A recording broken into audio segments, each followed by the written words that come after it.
Welcome everyone, the Galactic Talk, session 34. So today, our star speaker, Gene Decode from Colorado. So welcome, Gene. Thank you, Taino.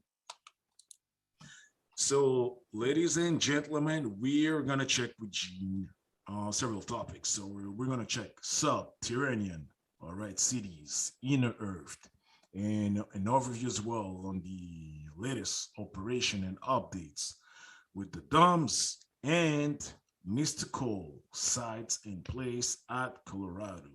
All right. So, Gene, would you like? Oh, first of all, Gene, uh, this is a word probably mentioning to the people.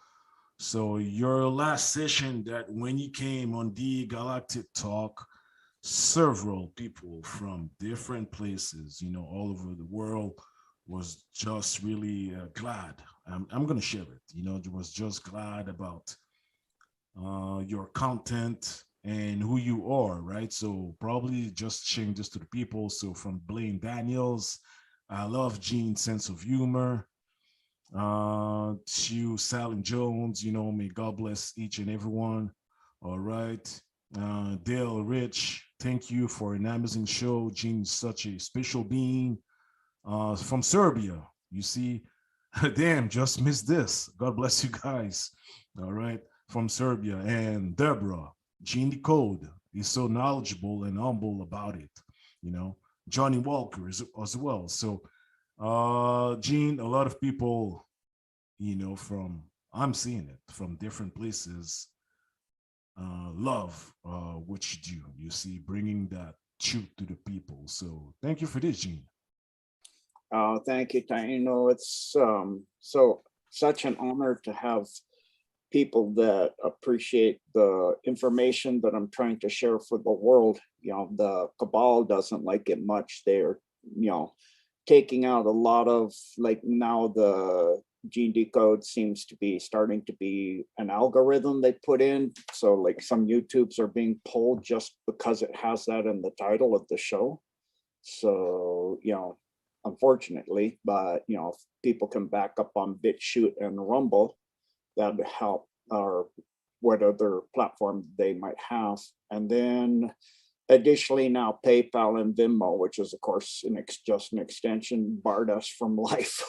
So it's like, and I mean stuff, that we had like in our real name a decade ago, they barred that too. I'm like, okay, well, I mean, you get a large percentage. It seems like a stupid business move to me, but okay, you get a large percentage of everything. They give like few percent. So, okay, you don't want me to use you? I won't use you. We got Stripe, we have Ko-fi, and we're looking at another system now. So, okay, we go somewhere else and give our percentage somewhere else for people that want to, so many kind people. It's really humbling that are helping to get the website for the Blessed for Service coordinator team up. It finally looking like we're this week. So, and I keep saying this, like this one, it keeps going forward. But we got like all kind of like same in the pro, because the IT designer guy, he actually is writing most of the apps. He's not off the shelf. And it was just sending, we were ready. And then it would, you go into the website, we're in beta testing, and you go in and it would send you from page to page automatically without you doing anything. And he's just fine-tooth combed all the code and couldn't figure out any reason at all. So he called me up late at night, goes, I can't fix it. I don't know what to do. Because could you do the invocation? I go, what? How about just put the invocation on every page of the website? He did that, got up the next morning, it was fixed. It was like, I don't understand, but it's great. I go, yeah, it's powerful. So that's how it works sometimes. Wow. Hey, and by the way, Gene, just to let you know, so few peoples are hearing from the chat, right? So Q sent me from Connecticut, Jody, Miss Vicky, C. Jacobs, Arms, Jody, Luisa Cara, Talib Bay, all right, and Proud Patriot. So just to let you know. And someone mentioned, yeah, you sent me, been following, your work for 2.5 years. All right. So just for you to know. Wow, thank you. That's kind of mind-boggling for me if people follow me, but I'm really honored. It's like almost feel like overwhelmed with it sometime that, people, because for 30 years, people roll their eyes and walk away. It's like now people are like, okay, so you can definitely tell we're in a great awakening where people are waking up and wanting to know the truth and willing to open their mind to hear, that there is something that is outside what the mainstream media and the Hollywood and the stars, like they thought we would forever follow the stars. And we found out what the stars are really about. I mean, it is horrific. The majority of them, there are a few really good ones, like John Bott and a few others that are really fine people. And Mel Gibson and those that are talking about what these big stars are doing, but overall, it's terrible. So, and I've been trying to tell people, and the immensity of it makes it like up until people really start wake up, impossible for most people to believe. It's like Hitler said, make a lie so big. If you want to control people, you got to make a lie so big that if people ever and control, rewrite the history, control all the inputs, school, everything else, so that the lie is so big that if they stumble on the truth, they can't possibly believe it. And that's exactly what it was when I woke up in 1990 to this. I was like, this can't be real. It was horrific. It was obvious to me, but I wanted it not to be real. It can't be. I'm going to prove it wrong, and all I did is prove it absolutely true. And so it just, now that people are waking up, and I always get many emails every day in the Blessed for Service, every email showing all kinds of amazing things that are shown on so many interviews. Now it's coming out in the open with the crafts taking out domes and all kinds of stuff. So it is quite amazing. Indeed, Gene. So for the people, please reserve your questions at the end, right? So we're going to go for an hour and a half, all right, trying to cover those big topics. So Gene, if you don't mind, would you want to probably tackle first the updates with the DUMBS, right? Yes, that sounds perfect. And by the way, Gene, I've seen quite some operations in the Russia area, even here in the Rockies, on the Canada side. So, Gene, do you want to go? Do you want to share your? Because I already share it, but do you want to share probably your page on the USGS? Yes, map? I'll share mine and go through it. All right, I'll give you. Go ahead, Gene.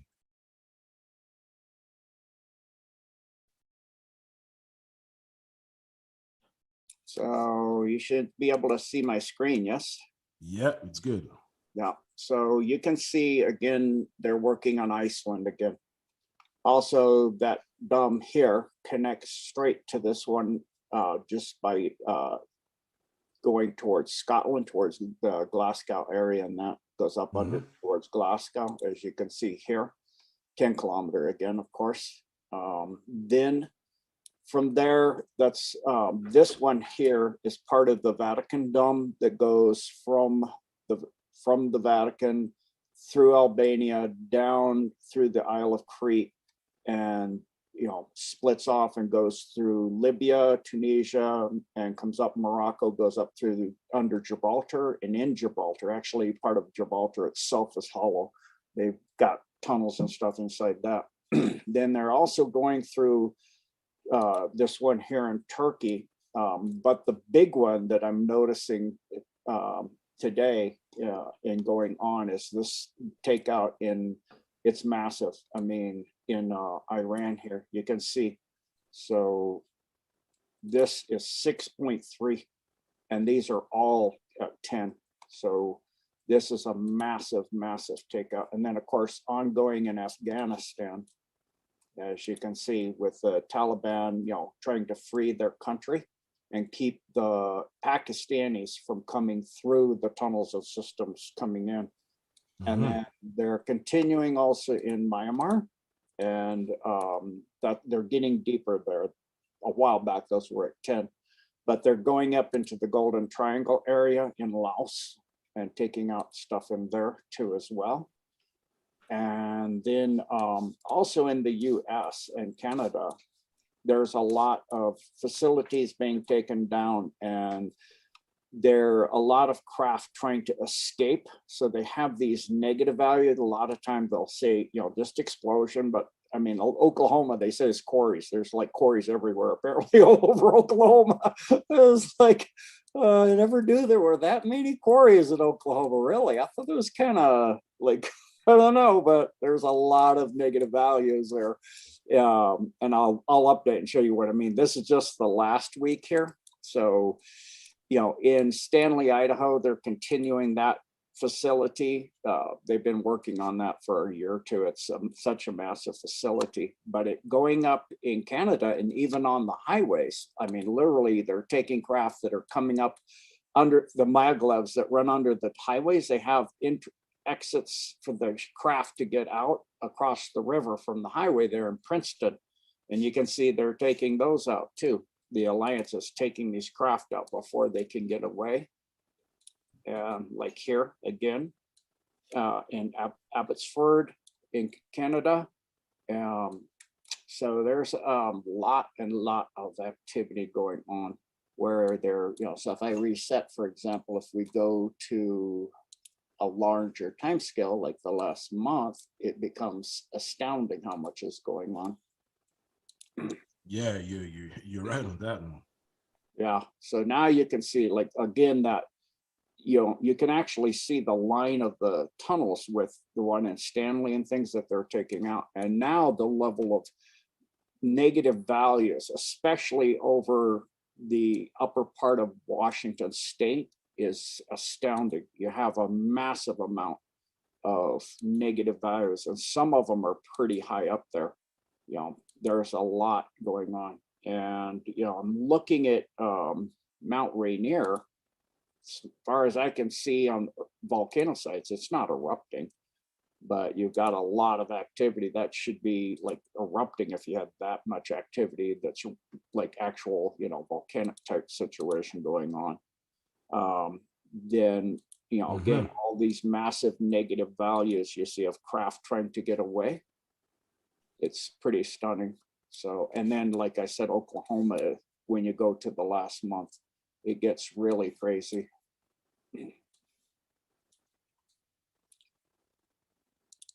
So now you can see that you have like lots of quarry blasts, a lot of quarry. This is kind of swampy areas, what I thought about. I guess they have quarries and swamps, huh? This is just me. Maybe it's just my mind looks at things sometimes and sees things oddly. It's just, but it seems kind of obvious to me. And, if we go back over to those areas, like I was saying, where the Vatican Dome goes from Albania and goes down through Greece and then through the Isle of Crete, as I was saying, and they've been working on that, goes over through Libya to Morocco. And you can see there, and it goes up through Gibraltar. If you go to the last 2 months ago, you can see them going up through in this way as well. So there's quite a lot of activity going on of taking out things in Italy and, all over, even up into Scotland, of course, continuing toward Iceland, also La Palma.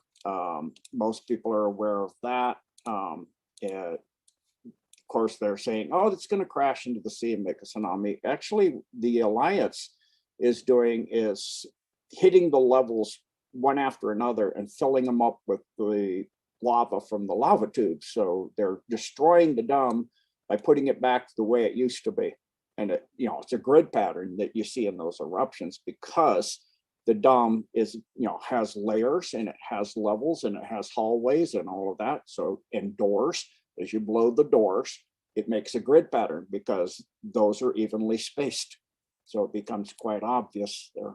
If you look at that one there, that, you know, there's La Palma, they're working that one too. So they're actually taking the pressure off that from erupting. It is erupting, but they're taking the pressure off by flooding the dome with it. Also working in Ethiopia and at Eritrea. So, wow, it is pretty stunning what's going on. I mean, there's so much activity and so much of the alliance is taking out so many dumps. It's really beautiful. But this one here, as I was saying, is the biggest one. That's a child trafficking area where they're rescuing children and taking out the dump as they take the children out. And oh, Gene, no, you could stay actually on that page. Or you want to see more? Not to see more, just probably to chat a little bit, because people on the chat are stating, you know, British Columbia, if the floods over there are they, you know, related to the activity that's been going on with the DUMBS. Yeah, it does cause, you know, disturbance, and, you know, the craft being taken out causes atmospheric issues. And then that often will cause, you know, the ionization due to them getting, you know, the anti-gravity drive systems cause ionization, like big clouds around the craft often. And when you have the big battles, like the coordinators in Southern Colorado saw a big battle, and they had pictures of all the clouds that are really oddly shaped, perfect triangular clouds. You know, it's like, I don't remember seeing the perfect triangle cloud before, 20 years ago. Maybe it's me. So maybe I wasn't paying attention. So, you know, you have a lot of things. And then, of course, then that does create condensation, especially in a mountain range area like that, Sangre de Cristo range there. So then you do have a lot of flooding and things going on, and rain and, you know, things, and depending on the areas where you're at. Yes. And Gene, someone is asking, Rarrington, UK. Well, you just mentioned, you know, Glasgow and how it was connected, or it is connected to the one on Iceland. You got something, Gene, on the UK? Yeah, that's actually a dome that's located there. That's near, I can't pronounce it. I'll just spell it. Loch Gilphead, I guess. LOCHGILPHEAD. So that actually is that where it comes up from the loch, where the submarines would go over to Glasgow, and the dome is under Glasgow. So I'm, you know, as they work this, I'm expecting to see something later in Glasgow. All right. And with that being said, yeah. So someone's saying, I used to live in Gorse Covered, and apparently there was an underground bomb factory bunkers. All right. So that's all good. So Gene, regarding this, so that was the update for the DUMBS. Let's talk now. I can share a picture if you'd like, or a video. Oh, sure. I think this is off of TikTok that somebody posted a TR3B taking out a dumb entrance. So it's kind of interesting.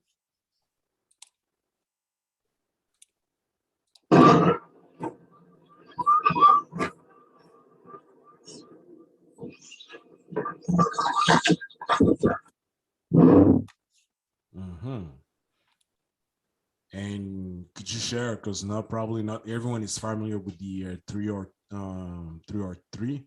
So would you mind, Gene, sharing what this ship is and how does it function?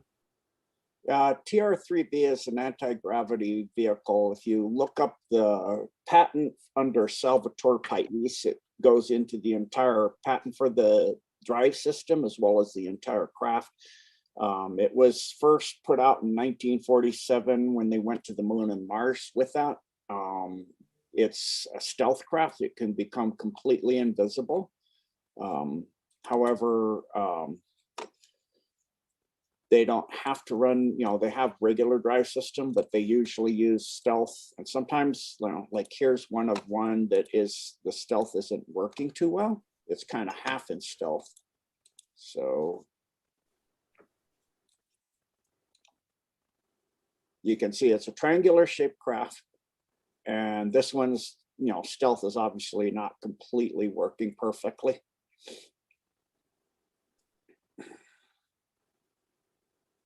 Yes, indeed. Yeah, and that's built by the US military. So a lot of this is coming out now where people are seeing, the changes and seeing these craft out in the open now. Indeed. And I'm going to share something, Gene, quickly. Sure. We're going to go now with, because we mentioned, right, the DUMBS. So it's good to know that for the one who's coming on the information, that you have mountains, watercourse, caves, where you can access underground cities, all right, and going through the inner earth. Gene, I'm going to share a picture that was sent by one of your coordinator 2 years ago, all right? Sounds great. So, we have this map that's, probably in 75, all right? So you had here, the main tunnels. From this diagram, Gene, was this a ancient Atlantean tunnel system? Yes, that's a very ancient system. Sounds good. So this is for the people to have I'm gonna say, perspective on this topic. And Gene, you know what? Remember, I went on the island, and I went to one of the caves. It's the one in 80. There says, in the Caribbean, it has one of the largest tunnel network, 4 kilometers. But it's only when I started to get information, you see, intuitively over there, bit by bits, that I found out, like, it is a entrance to underground cities below the island of 80. Could you please share, Gene, now, the whole aspect of underground cities? They're real. It's not a myth. It's not, conspiracy, but it's really real. So I'll let you expand on this, Gene. Yeah. So, and then on your last question, I found really quickly a video on YouTube that goes into the TR3LB a little better. So people can look at that video here. Top secret anti-gravity spy plane video here. Achieve this along all 3 axes as well. I was just talking about it was designed to be a subsonic stealth spy plane. For one thing, it's yeah, right. No, usually it goes more than subsonic by quite a bit. So that's kind of along the lines of where it originally was talking about. But now, if you go look at here's the patent. It's going into the patent by Salvatore Pais in the U.S. Patent Office. So obviously, it does exist. Inertial mass reduction. It reduces the mass of the vehicle.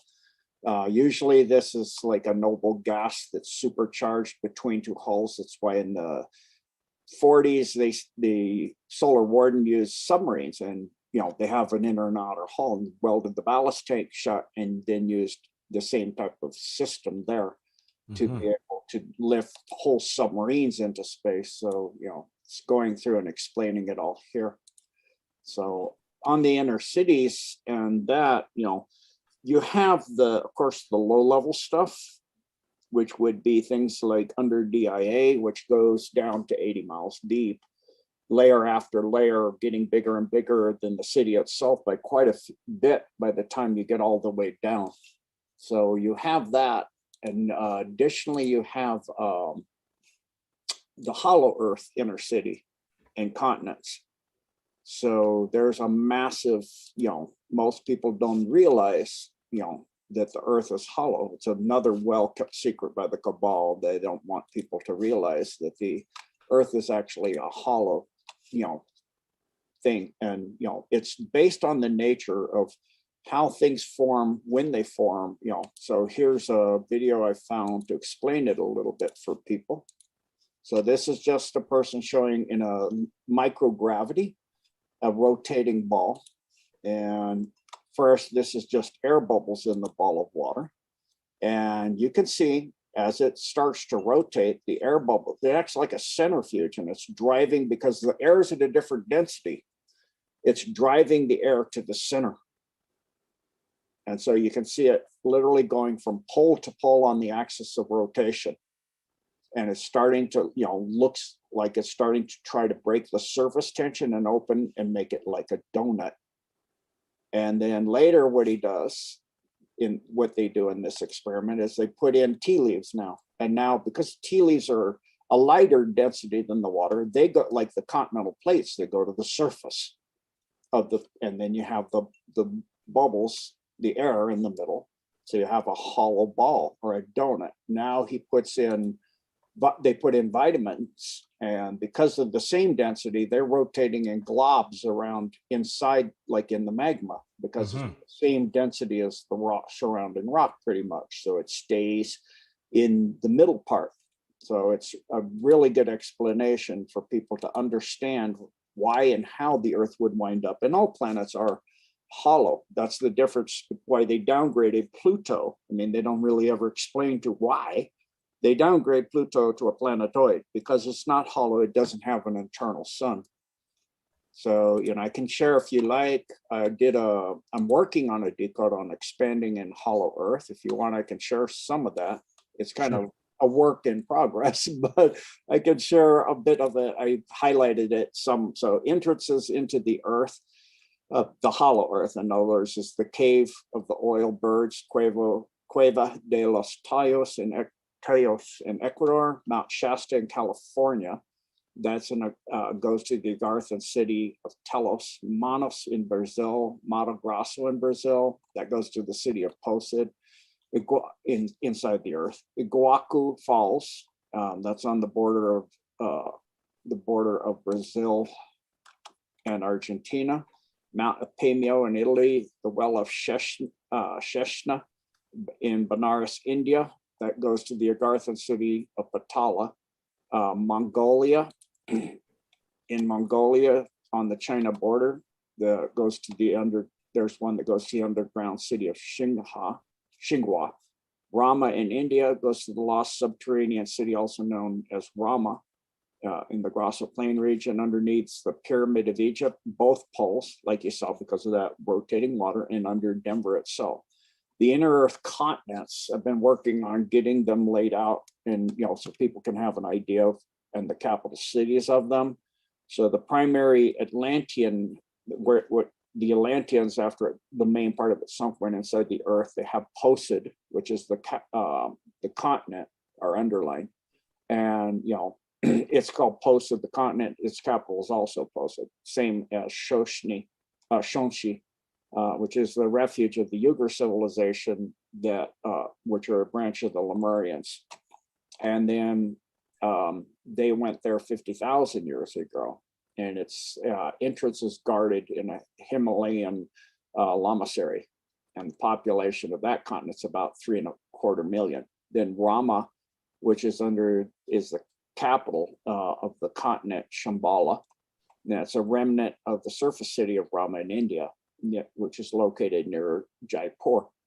The inhabitants have classic Hindu features, so it's about 1 million.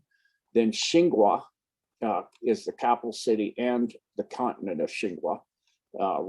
It's a remnant also of the Uyghur civilization. The entrance is located in Mongolia under the Chinese border, with a smaller secondary entry from city on the continent that's under Mount Lassen in California. Agartha, which is a continent and also the capital, is also called Agartha, and it's also the capital of the inner Earth governments. They have a unified governmental system. The other ones I haven't got, like, these are just continents. I don't have the capitals yet. It's Telos, Mabia, Patala, and Asgard.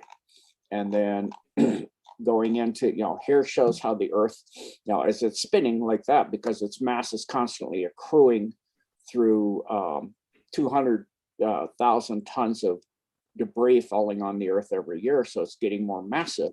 And as it's spinning, it's opening up.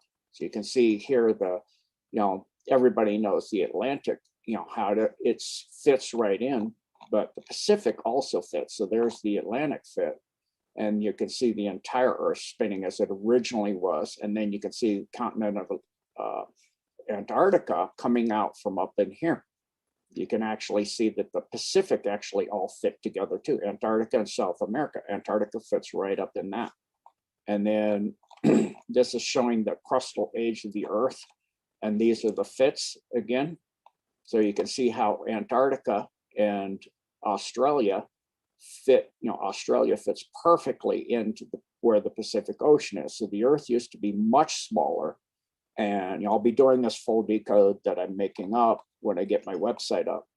This will be one of my first things I do on deep dive with Gene Decode on my website. So this is showing the fit and the movements of the oceans as they go. And this is actually, Maxlow did this fit showing the expansion tectonics of the Earth in this map. So it's really excellent, showing the age. So everything that's blue and purple is billions of years old, but everything in green and yellow and orange is under 140 million years old. That's all the oceans. None of them are old. They're relatively new. So the Earth, during just 140 million years ago was that big. And now it, once it started to, the ocean, the seas used to be freshwater seas. If you spin a globe, you get these S-shaped seas. And so because it's eroding the rock, the rain and things, it's going to these seas that sat on the surface of the continents. It built up sandstone. With the weight of the sandstone and then the water of the seas, the mantle underneath eroded it, got weak. And so eventually the crack got through, and then the Earth could open up and expand. And they say it was all Pangea, one continent, and the rest was ocean. No, it was all the oceans were on top of the solid plate of the Earth, one piece, inside and outside. So that, they arrange it in some weird thing where some continents move faster and some of them move a third of the way around the Earth. Some of them don't move at all, like North and South America didn't ever move at all. It doesn't make any sense. So I go, okay, I'll arrange it in any way I want. I'll make it a chicken. Pangea used to be a chicken. So to show you, some of the incongruencies with the Earth having been the same size with the same gravitational mass. This is a dragonfly called it's like 14-inch wingspan. If that were to fly today, if you could get that, cloned, it couldn't fly. It would shred the wings because the atmosphere is too thick and the gravity's too high. Same thing, problem here. These don't have lungs, these centipedes. They have tubes. It would suffocate. It couldn't get air all the way through it. Brachiosaurus, the bones would turn to powder with that much weight. The head's so far up, unless the entire body was a heart, can't get blood up there. I mean, there's a lot of problems. You have this birds. I mean, that thing can't fly today. I mean, especially when you go into Pteranodon. I mean, it's got a massive wingspan. That means different gravity a long time ago. And then coming up each year, from the Arctic, when the ice caps that is over the Arctic hole melts and breaks up, you have big, huge freshwater icebergs. There's a Christie Cat track going down here. Christie Cat would be about that high. That thing is miles. Seawater will freeze at when you get it cold enough, below 0 Fahrenheit. Yeah. Fresh water freezes, of course, at 0 degrees centigrade or 32 degrees Fahrenheit. And it's clear when it freezes. That's a freshwater iceberg. Also, each year, millions of auks in Alaska go towards the Arctic pole.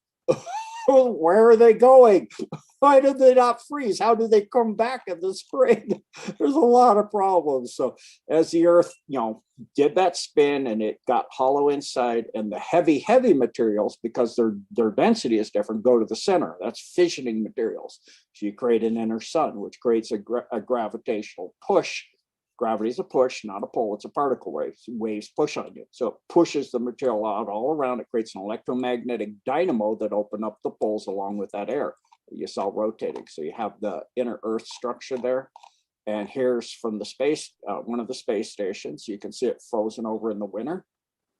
Then in the summer, it opens up. You can see the light from the internal sun coming out and the ice pack breaking up with those freshwater icebergs coming up from the freshwater seas on the inside of the Earth.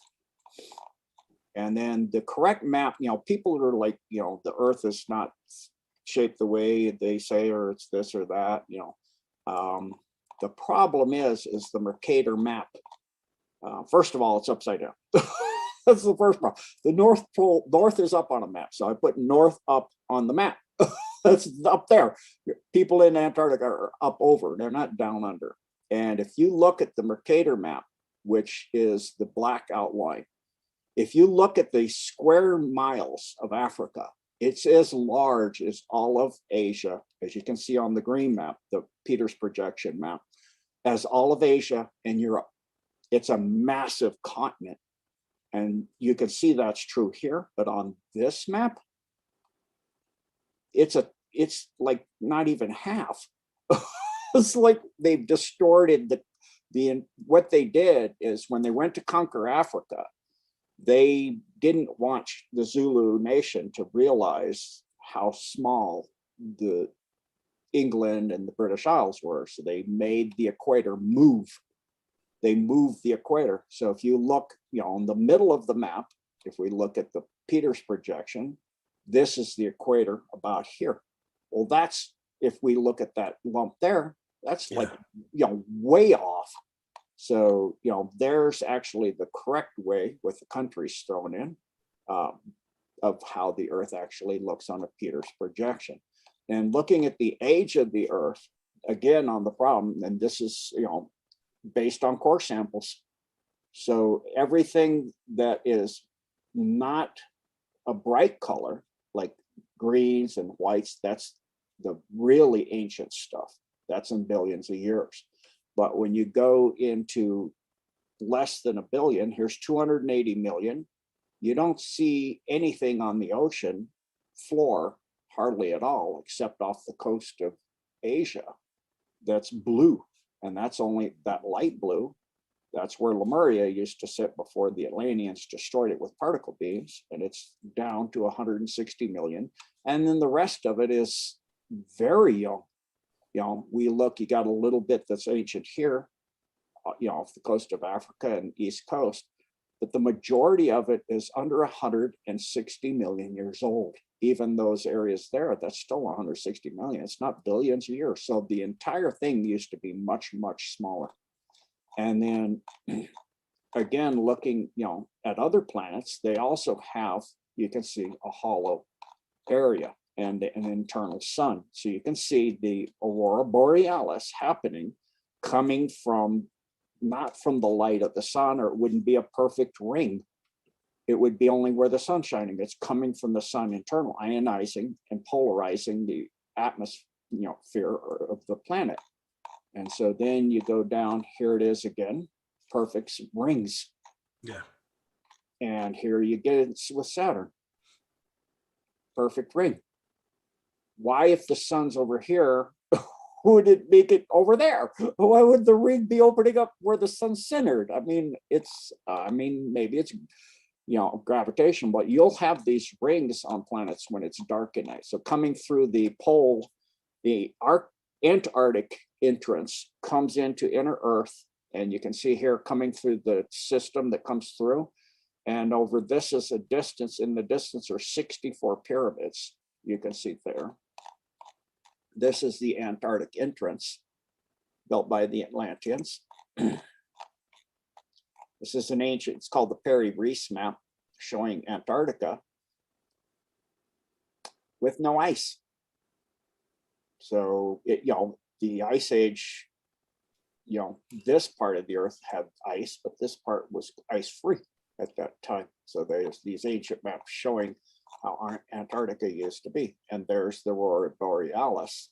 I think they call it something else. in Australia, but coming from Antarctica, kind of obvious. It's dark, you know, this is dark, lights, sun's on the other side of the earth, and you can see it opening up from the dark side.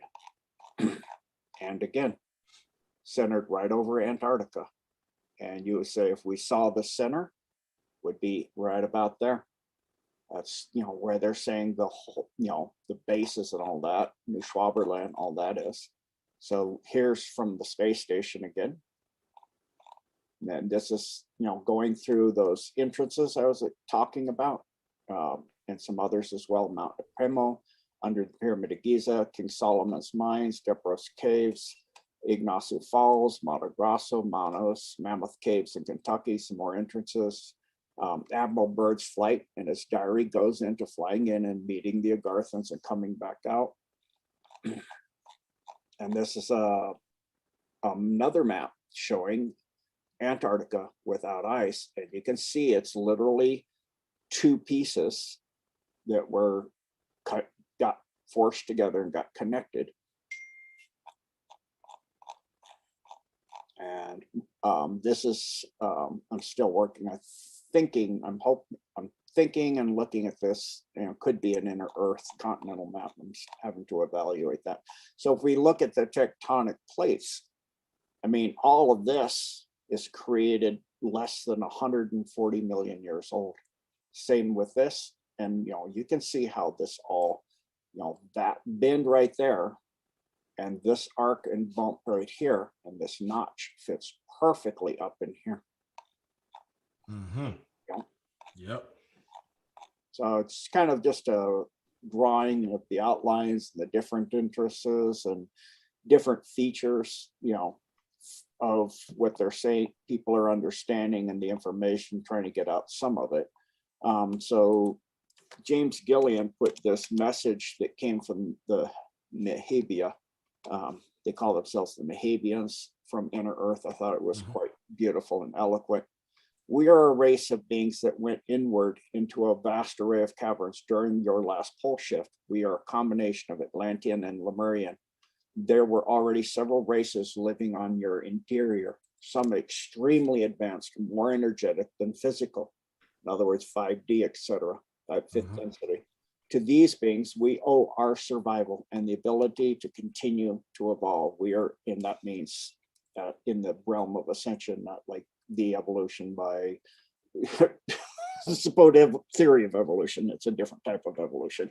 We are human. You could not recognize any differences between our people and the humans on the surface. We are more refined genetically, have advanced technologies for energy, transportation, and healing. We are a very ancient civilization, builders of the megaliths and stone temples.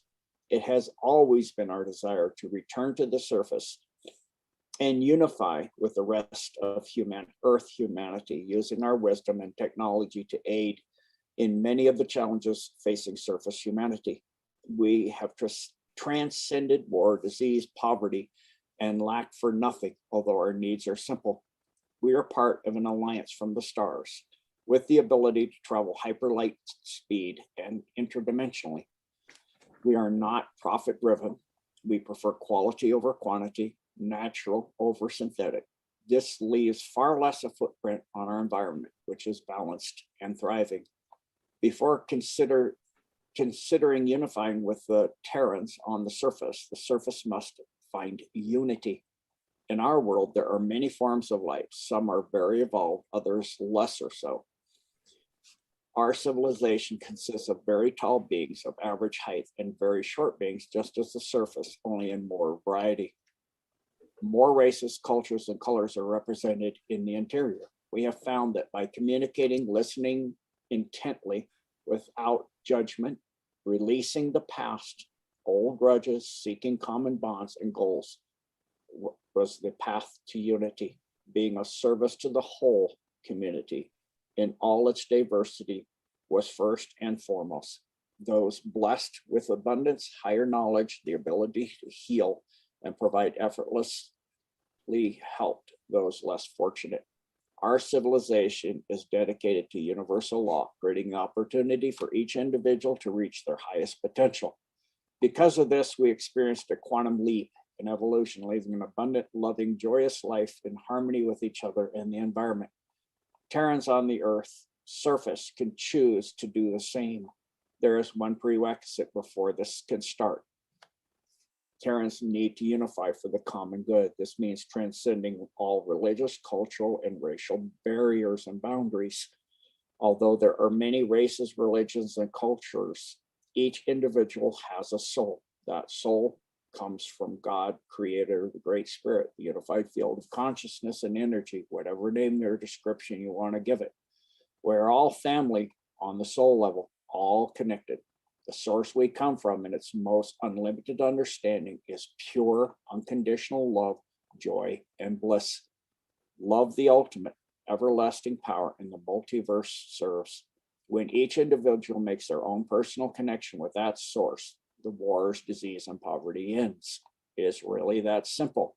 In getting past the complexity of the intellect, competition, fear, survival, and socially engineered ignorance of the false narrative of division that needs to be conquered. Almost all wars are wars within self, generated by wounds, traumas, wrong conclusions from past experience, and limiting mental concepts. There never was a holy war. There was only one king or leader wanting what another had, using fear, religion, and division to fire up the armies. This is played out in Terran's history. The greatest of all tyrants were the most wounded and abandoned as a child, seeking love and respect, self-worth, and power over others. No one ever taught them all of what is that is everlasting comes from within, and the external is transitory, always changing, the unquenchable thirst that never satisfies. Love, joy, happiness, approval are not to be sought externally, but within the soul, which is your connection to source. There you are loved, accepted, and approved beyond imagination. No words can capsulize the Creator's love.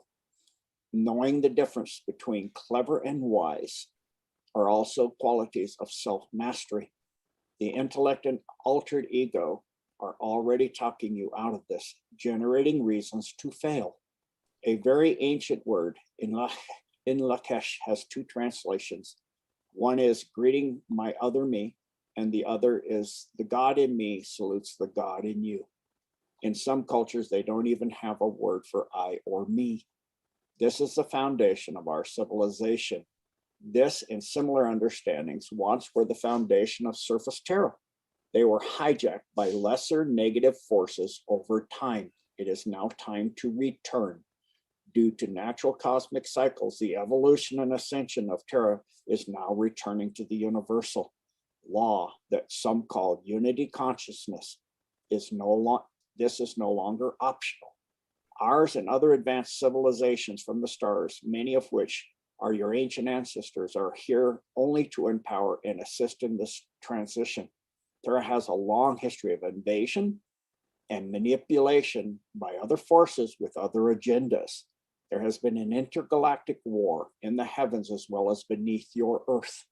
This was to remove these unseen and seen negative influences. These wars were dimensional and temporal.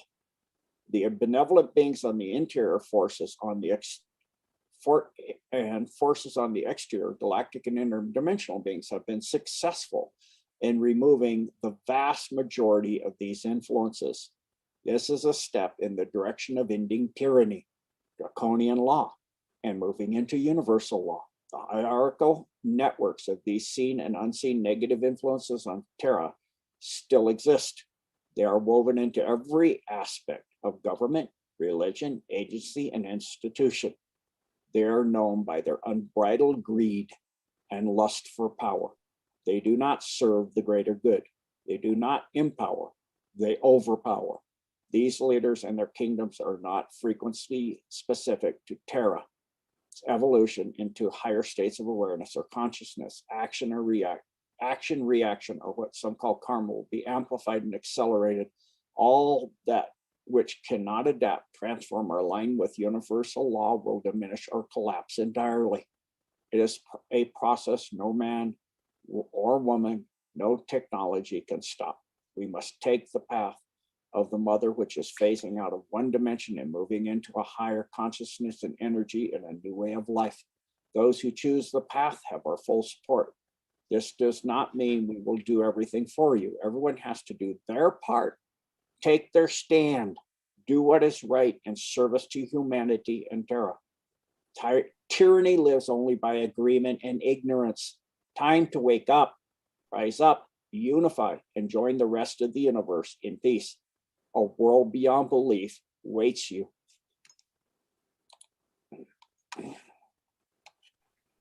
Excellent, Gene. And this is only to share the, I'm going to call it the subtle realities and the other realities that's here. And at the surface, to tap to those beings that's in the undergrounds or the cities or, cities or places. Probably, Gene, I'm just going to share this. It's not a physical 3D mind thinking, because it's really, I'm calling it all subtle reality. So it's reality in which we were never teach during school. And that's something that when you are able to experience it, people might be scared or, telling you that, no, you're crazy whatsoever. So, Gene, I'm just going to share something from this author, so Geradus Mercator, the Romanian that actually, I'm just going to share it here. Yeah, so the Romanian that share, is part of his experiences going inside the earth. So we're gonna make it quick. That's Apusini Mountain. So he's telling how he went to Apayos and Thomas's, all right, and some terminology too with the elements. So Gene, we're gonna make a quick move to inner rivers. All right, so I'm just gonna share this. So this is the waterfall in Haiti, and by now people who know me now knew that I had an initiation here, right at this exact location, and meeting a luminous being. But after my journey over there, we're gonna see you see waterfall, but yet when you go on top, because it's a surface, when you go on top, you don't see the water. So it's only afterwards, by information that was pulsating, right, by the higher forces, I knew that water was coming from the inner earth. So, Gene, with your knowledge on inner earth, you mentioned last time that below major rivers, there's inner rivers. So, could you please go ahead, Gene, and explain that portion to the people? Yeah, so beneath all of the major rivers, other than the Colorado River, the Colorado River is an exception, and the Grand Canyon were formed by the passing of when the Earth, if you go into Worlds in Collision by Velikovsky explains it, and the Electric Universe as well, the Earth has not always sat where it does now.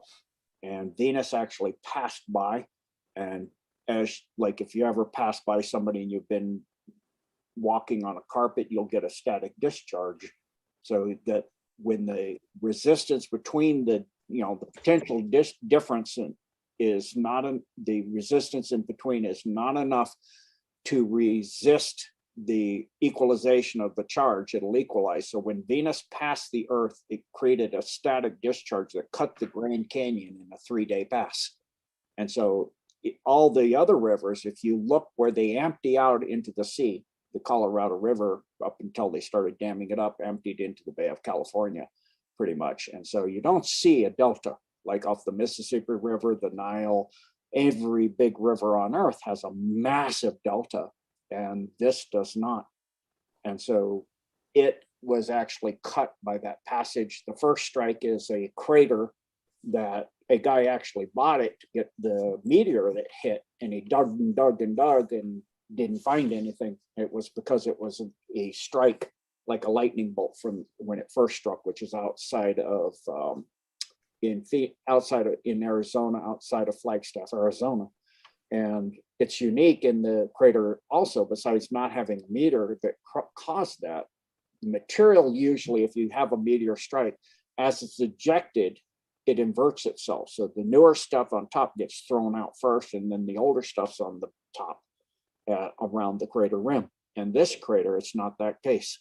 It's the same as on the Earth, where the newer stuff's on top because it was burned.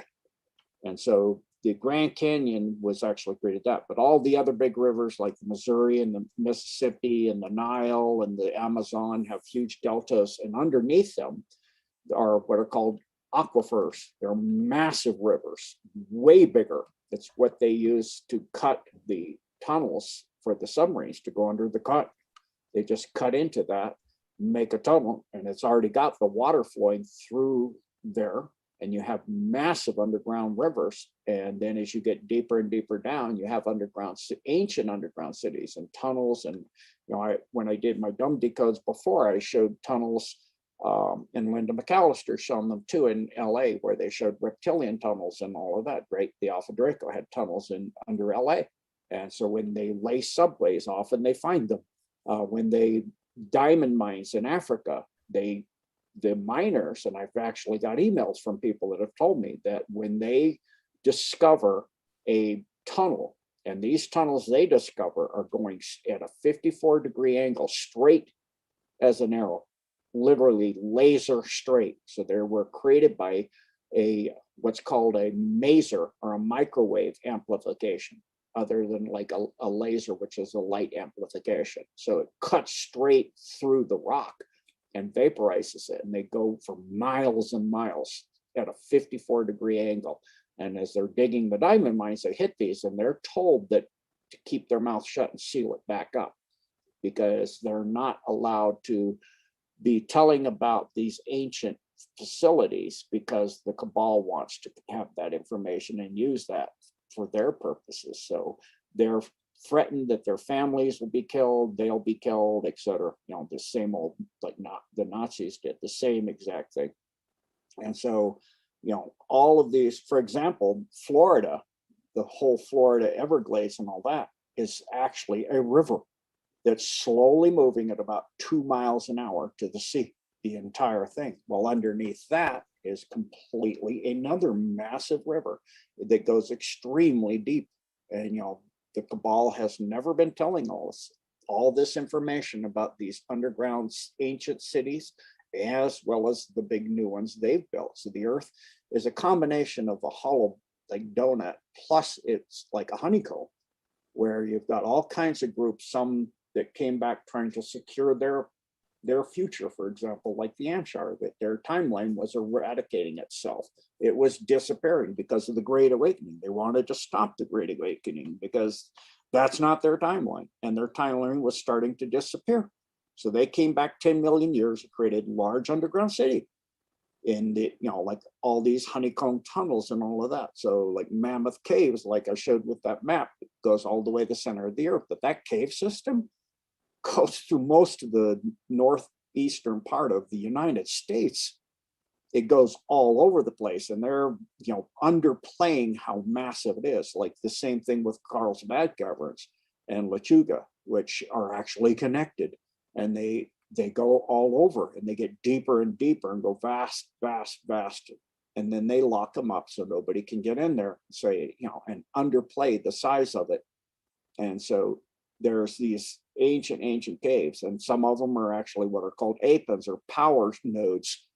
And some negative races created some, and then there's the ones that are created to keep the Earth's energy systems aligned, like the ones they show in Mexico they found with crystals that are 50, 60 feet long. And there's, you can't stay in there very long. It's extremely hot in there, but, there are these massive crystal caves that help control the energy structures and the ley lines and the chakra system of the earth. There you go. Exactly. Thank you, Taino. So you can see how massive these crystals are. You have to have those suits on because it's incredibly hot. You guys they look like ants walking around in there, don't they? This is how big they are. You look like an ant compared to these crystals. So I mean, they're beautiful, but it's, you know, an energy structure that is there to help the Earth's energy field. And we all know, you know, they use crystals in computers and in watches. It sets time, it sets vibration, it's timing, it stores information. And so all of this is storing the history of the Earth and storing the information about the species and plants and animals and civilizations, and keeping time and keeping the energy structure for the entire Earth. Thank you, Gene.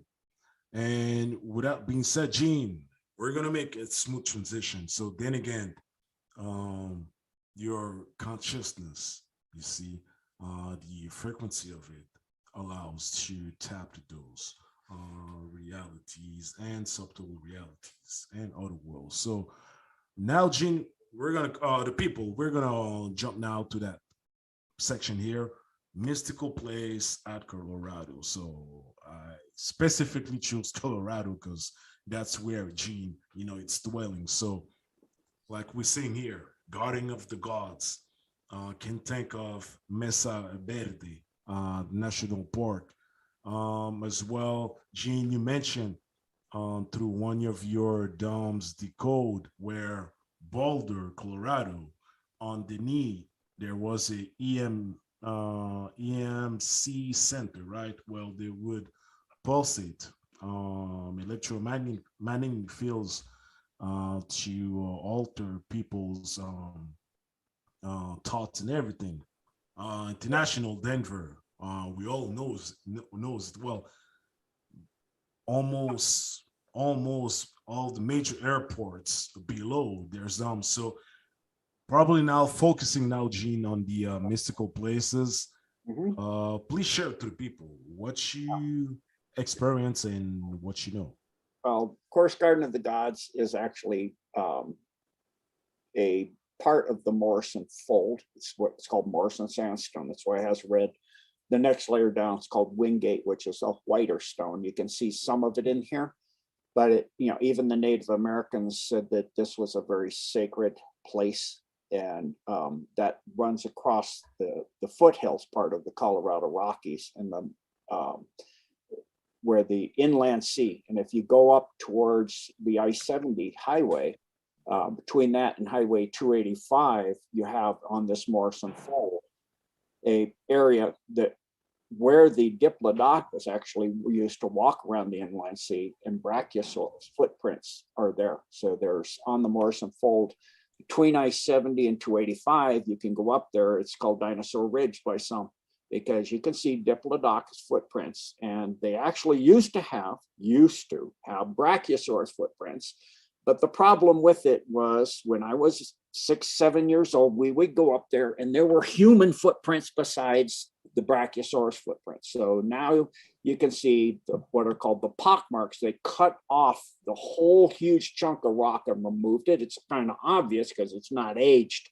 You know, rock to sandstone to get aged takes thousands of years. This is not only not even 100 years ago they cut it away, so it's bright. But now you just have the Brachiosaurus pock marks where the foot went into the mud and it's poking through, and you can see it from underneath, and the whole top of it's gone, and they go, it made pock marks. No, that used to actually be a footprint there with a human footprint beside it. So showing again, the age of the earth and the artifacts all over the world. Like if you go into Monument Valley in the southern parts of Colorado, going into Utah and Arizona, in those areas, again, you can see pock marks and dinosaur footprints. And those are all, Monument Valley stretches up into Colorado as well as another sacred area for the Native Americans that really understood the structure of the earth and the energy structures of the earth. And so, these huge buttes, as you see, I've hiked around a lot of those, you get time anomalies. And we were doing an op down there, removing a satanic nest, actually. And it was completely clear sky and pretty hot. It was, early summer, so it was not bakingly hot, but it was clear. It was dry as a bone.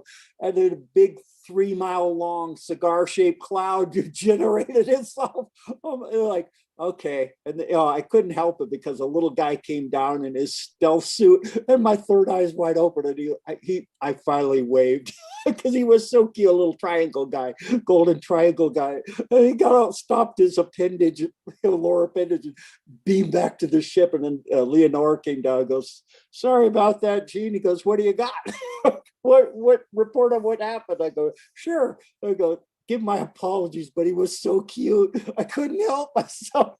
And he goes, yeah. He was like, Leonora was telling me, what's the point of a stealth suit if he can look at you? He goes, well, you're dealing with Gene. His eye is open. So it was kind of funny, but it's a very sacred area as well. And then, of course, the Satanists always use that to try to hijack it. So we can clean that mess there. Another actual very sacred area is if you go towards the Sangre de Cristo range, there's what's called Phantom Cliffs on the Sangre de Cristo range on the western slope of it. And that is a very phenomenal trail system that literally crosses across the surface of the cliff. And there's lot of valleys. Yes, sir. What's the name? Phantom Cliffs. Phantom. All right. Mm-hmm. And you're literally, to get my husky, my wife's husky across, I had to take mine across first. She doesn't have fear.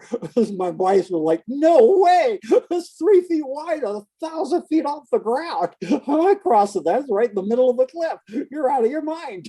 But it's a beautiful trail. And very near that area, there's actually a certain area that I know that creates massive time distortions. Is that one, Gene, as well? Phantom Canyon? Is that the same one? No, it's Phantom Cliffs, actually. Yeah. Okay. All right. And while we're here, Gene, Cheyenne Mountain. Yep. This was a go ahead, Gene. That's the dumb for NORAD. Yeah. which was disclosed in the 90s in the what's it called? The Stargate series. Yeah. Mm-hmm. Yeah, Stargate series. This is like, I love how even in the series they debunk the series by debunking the series with a debunk of the series. Wormhole Extreme, which is debunking the first one, which is debunking the real one, which is debunking what is really there. I'm like, wow, they're putting you in your face multiple times. Manitou cliff dwellings, you have the ancient petroglyphs there, as you're seeing. That's another sacred area. Mm-hmm. That's in Colorado too. And these drawings that you see, these petroglyphs, are actually writing. That's a form of writing that the Europeans destroyed all the information on how to read it. Mm-hmm. But it is showing, if you look at it, you can see non-terrestrial beings drawn in there.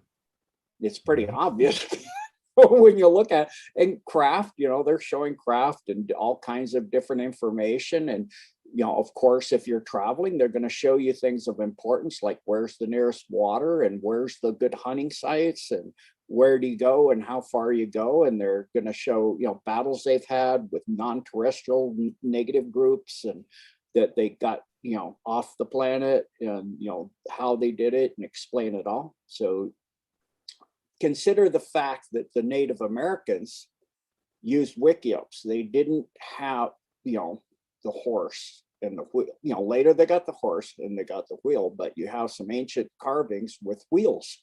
Those aren't wheels. Mm-hmm. Those are craft that they're seeing in the air. Mm-hmm. Like in Ezekiel, went out in the desert, he saw a wheel within a wheel. Well, if you were 2,000 years ago and you don't have any of the technological words we have today, how would you describe that? I mean, how would you describe a flying saucer? A wheel within a wheel with cherubim, flame, light, flame, whatever, you have to use the terminology of the time. They've been here. There's pictures in the 1700s with paintings with craft in the air behind them. So, and in these sacred sites, the good guys would come down all the time. They called them, the Native Americans call them the Star People. And the decode I did in the San Luis Valley on the Great Sand Dunes area, which is another sacred area, the Ant people took the Native Americans during a time of, rain of fire inside the earth and saved their lives. And so that's another very, sacred place to the Native Americans, along with, there's a castle-like structure that is to the far southeastern edge of the San Luis Valley that they used to tell time, kind of like Adam's calendar in Africa. And so there's that structure as well that's very sacred. And then down towards the Pagosa Springs area, there's another area in there that is very sacred in the Waimanooch Wilderness area, and then also in the San Juans you're very close to where Dulles is. There's a sacred area there that's just a few miles over across the border into Colorado. San Juan? San Juan, yep, San Juan Mountain Range.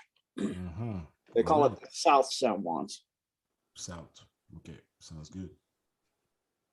Thank you, Gene. So with that said, Gene, I'm gonna say it's to access those places or those frequencies. It's not with a day-to-day physical thinking. You see, a lot of it has to go with your consciousness and your, vibrational frequency. So, Gene, before we leave, probably with your experience with Qigong, could you share a technique in order that the people could or can expand or, ascend or augment their vibrational frequencies, please? Yeah, so part of one style I know, which is fire flower Qigong. If you do a technique called pushing the sky, I use that. You can see a lot of little Buddha statues out of sandalwood where their palms facing up straight over their head. And then I do the sun gazing and I bring the light of the Holy Spirit into me and the word of God in, and use the sound of the word of God at the different levels as you go down to raise my frequency up.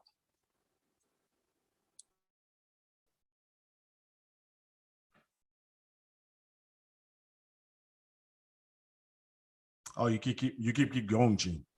Oh, I thought you were going to share something there. No. It's all good. Okay, so yeah, I have a video I've made. I just haven't gotten it cleaned up yet, of doing Mon Qigong, which is tens of thousands of years old, and it balances all of your chakras and everything else all at the same time. And in that, it's very powerful. But there's most of the ones you find, they lose the last two techniques. So I put them back in. So you have 7, because God's creation runs on cycles of 7, like 7 is neutral water pH. There's 7 primary tectonic plates. There's 7 continents, 7 colors in the rainbow, etc. So for those energy systems, when you do that, of course, we have 7 energy systems within our body, little fiber optic balls of like little computers that help coordinate between the levels of the body, the organs at that level.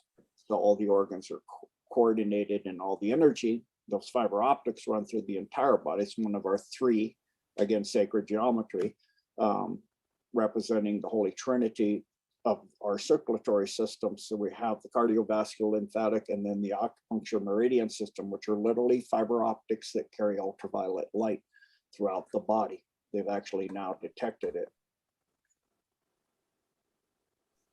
So the best one to start with would be pushing the sky. It's pretty simple. And when I Thank get the Yep, video, go ahead. I'll load those up. Yep. Appreciate it, Gene. And Gene, with with what's going on, but now hopefully people are embracing the different realities that's on a different density, or beings on the different densities, or like we saw here, underground cities. All right, we haven't talked today about what's in the different upper layers of the atmosphere, but at least knowing that on the subterranean, yes, indeed, it is another world. So, Gene, based on your experience, would you mind sharing words of wisdom to anyone, to ease their perspective or their comprehension with dealing with other realities or higher vibrational realities? For me, I just focus on the word of God, light of the Holy Spirit, and the gift of the only begotten Son. And I calm myself. And then by focusing on the word of the God, which there's a group of ancient master adepts that call it the Ek. It just means the sound that God used, the word that created all things. So as it goes down density, it changes in the sound of it. So at the third density where we are, it kind of sounds like rain on a roof, like a static sound. Then at the fourth density, it sounds like bees. At the fifth density, it sounds like conch shell or the Tibetan horn. Then at the sixth density, it starts to sound like woodwinds, flutes. And then at the seventh density, sounds like full, which is the soul level. It sounds like full orchestrational pieces like Beethoven or Bach or things like that.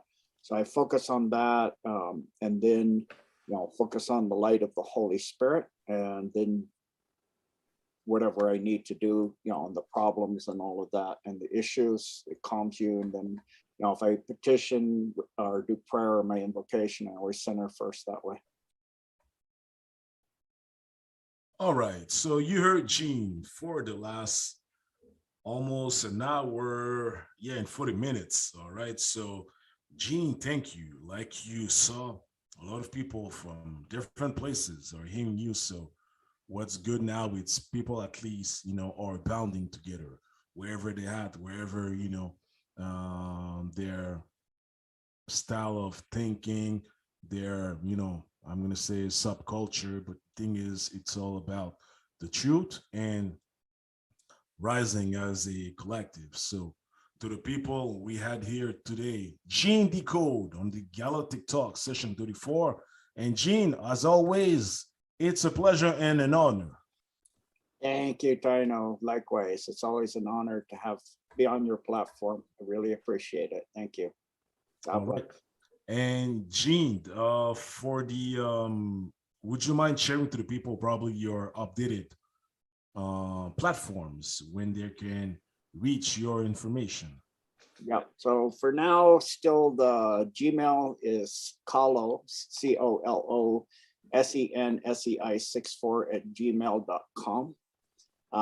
Then again, we're hoping by the end of the week or this week to have the Blessed for Service website up, which will be blessedforservice.org. We're in beta testing and ironing out the bugs finally. So looking to have that up. Then after that, we'll proceed to get a Gene Decode website up. So that'll be hopefully by the beginning of next year. But we're hoping Blessed for Service is up, and that'll be people can get protocols and all kinds of things and information. Just go there free, no charge. Excellent. And Gene, I want to thank you because it's your 1, 2, 3, 4, 5th time on the Galactic Talk. So you know what? Gratitude for your time. Thank you. Gratitude for your time too, Taino. All right. So you heard Gene Decode, ladies and gentlemen. So, with Gene's requests, we're going to have another session, and I'm probably going to ask the people if they have a specific topic, but we're going to keep, sharing what Gene's has accumulated over the decades and decades, all right, of personal experiences, all right, to different degrees. So then again, ladies and gentlemen, thank you for being here. All right, so thank you to Gene. We have Andrew. Welcome. I know you would want to probably ask a question to Gene, but we gotta go. But it will be for our next time. All right. Thank you, Taino. Okay, sounds good. So Gene, blessings to you, blessings to your wife. All right, and we'll catch up for another one. Thank you, Taino. Blessings to you, your wife, and your children. God bless, and God bless all of you, and Godspeed to the Great Awakening. Thank you, Gene. So thank you, ladies and gentlemen. Session 34 again.